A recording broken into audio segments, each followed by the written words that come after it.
चूल्हे की आग धीमे धीमे बुझ रही थी। सर्द रात थी, पूस का महीना। चारों तरफ सन्नाटा, सिर्फ झिंगुरों की आवाज। तभी गांव के सबसे बुजुर्ग दादा जगराम ने खांसते हुए कहा, अब मत पूछो बच्चों, ये कहानी सुन ली तो नींद नहीं आएगी। लेकिन हम सब जिद पर अड़े थे। तब दादा ने आग में लकड़ी डाली, आंखें तरेर कर बोले, अच्छा तो सुनो, ये बात आज से करीब 70 साल पहले की है, जब हमारे गांव नरहरपुर के पास वो पुरानी हवेली आबाद थी। नरहरपुर के बाहर पीपल के जंगल के बीच एक हवेली थी, ऊंची, काली और टूटी हुई। दिन में भी वहां सूरज नहीं टिकता था और रात को कोई उस रास्ते से नहीं जाता। दादा बोले, उस हवेली में रहता था राधा रुजवीर। राजा बड़ा अमीर था, पर अजीब, दिन में कभी बाहर नहीं निकलता, रात में ही उसकी सवारी निकलती। गांव की लड़कियां गायब होने लगी, भेड़ बकरियां, खून सूखा मिलता, लाशों पर दांत के निशान।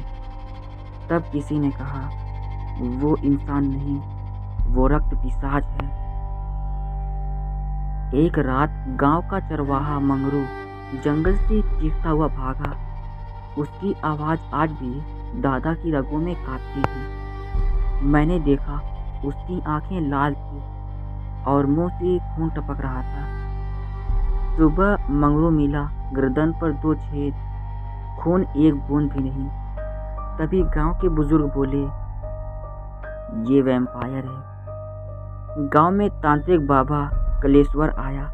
उसने कहा, यह साधारण वैम्पायर नहीं, यह श्रापित आत्मा है। इसे मिटाने के लिए इसकी कब्र में लकड़ी का खूंटा और मुंह में चांदी डालना होगा। लेकिन कौन जाता, जो गया वापस नहीं आया। एक पूर्णिमा की रात हवेली से अजीब रोशनी निकली। दादा बोले, उस रात आसमान लाल हो गया था। गांव के 5 जवान गए, सुबह सिर्फ एक लौटा, वो भी कन्हैया। उसकी आंखें सफेद, आवाज नहीं, और गर्दन पर वही निशान। 3 दिन बाद कन्हैया भी वैम्पायर बन गया। अब गांव में रात को दरवाजे बंद रहते, लेकिन वैम्पायर दीवार से निकल आता। लोगों का खून सूखे कुएं में मिलने लगा। बुजुर्गों ने फैसला किया, हवेली जलाई जाए। 20 आदमी मसाल लेकर गए। हवेली में राजा रुद्रवीर कब्र से उठा। उसकी आवाज गूंजी, मैं अमर हूँ। लकड़ी का खूंटा उसके सीने में ठोका गया। उसने आखिरी चीख मारी, मैं लौटूंगा। हवेली जल गई, कब्र धंस गई। दादा जगराम ने आखिर में कहा, लेकिन बच्चों, आज भी पूर्णिमा की रात हवेली के खंडर से खून की गंध आती है। तभी पीपल के पेड़ से चमगादड़ उड़ गया और दादा फुसफुसाए, वो अब भी जिंदा है। अलाव की आग अब धीमी पड़ चुकी थी। हवा में ठंड के साथ साथ कुछ अजीब सी बदबू घुलने लगी थी। तभी दादा जगराम ने लाठी जमीन पर रखी। अब जो सुनोगे वो बात आज तक किसी बाहरी को बताई नहीं गई। हम सब सन्न रह गए। दादा बोले, तुम समझती हो हवेली जल गई तो सब खत्म हो गया। उन्होंने सिर हिलाया। नहीं बेटा, असली डर उसके बाद शुरू हुआ। हवेली की आग को 3 दिन 3 रात लगे, लेकिन चौथे दिन जंगल के बीच फिर वही काली छाया थी। रात के तीसरे पहर गांव के बाहर से आवाज आई, पानी, मुझे पानी दो। आवाज किसी बूढ़े की थी। जो भी बाहर गया वो वापस नहीं लौटा। सुबह उसके कपड़े मिले, लेकिन शरीर नहीं। अब लाशें नहीं मिलती, सिर्फ सूखी हड्डियां और खून से काले पत्थर। बुजुर्ग बोले, ये वैम्पायर अब खून नहीं पी रहा, वो आत्माएं भी पी रहा है। एक रात पूरा आसमान चमगादड़ से भर गया। इतने कि चांद दिखना बंद हो गया। दादा की आवाज़ काँप गई। उस रात राजा रुद्रवीर फिर उठा था। गांव में एक अजनबी दिखने लगा। लंबा पीला चेहरा, काले कपड़े और परछाई नहीं। जो भी उससे बात करता अगले दिन बीमार पड़ जाता, तीसरे दिन मर जाता। तब गांव की सबसे बुजुर्ग दादी धन्नो बोली, रुद्रवीर इंसान नहीं बना था, उसे बनाया गया था। सब चौंक गए। दादी ने बताया, राजा ने अमर होने के लिए अपने ही बच्चे की बलि दी थी और उसी रात वो वैम्पायर बना। दादा बोले, हमसे गलती हो गई थी। हमने खोटा सीने में मारा पर माथे में नहीं। बाबा कलेश्वर ने कहा था, माथे में ठोकोगे तभी खत्म होगा, लेकिन डर के मारे किसी ने ध्यान नहीं दिया। अब वो खून नहीं, वंश चाहता है। गांव के बच्चों पर उसकी नज़र थी। जो बच्चा रात में रोता, अगली सुबह उसकी गर्दन नीली होती। बुजुर्गों ने फैसला दिया, अब की बार या तो वो खत्म होगा या गांव।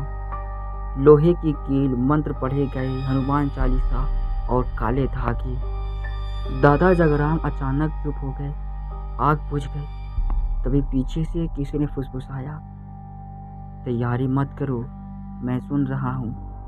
हम सब पीछे मुड़े और कोई नहीं था, लेकिन अलाव के पास 2 ताज़ा खून की बूंदें थीं। दादा ने धीरे से कहा, अलाव पूरी तरह बुझ चुका था, अब सिर्फ लाल अंगारे, जैसे मरे हुए खून की आंखें। दादा जगराम ने कांपते हाथों से लाठी पकड़ी और बोले, अब जो सुनोगे वो कहानी नहीं है बेटा, वो हम सबका गुनाह है। पूर्णिमा की रात थी, लेकिन चांद सफेद नहीं था, पीला था।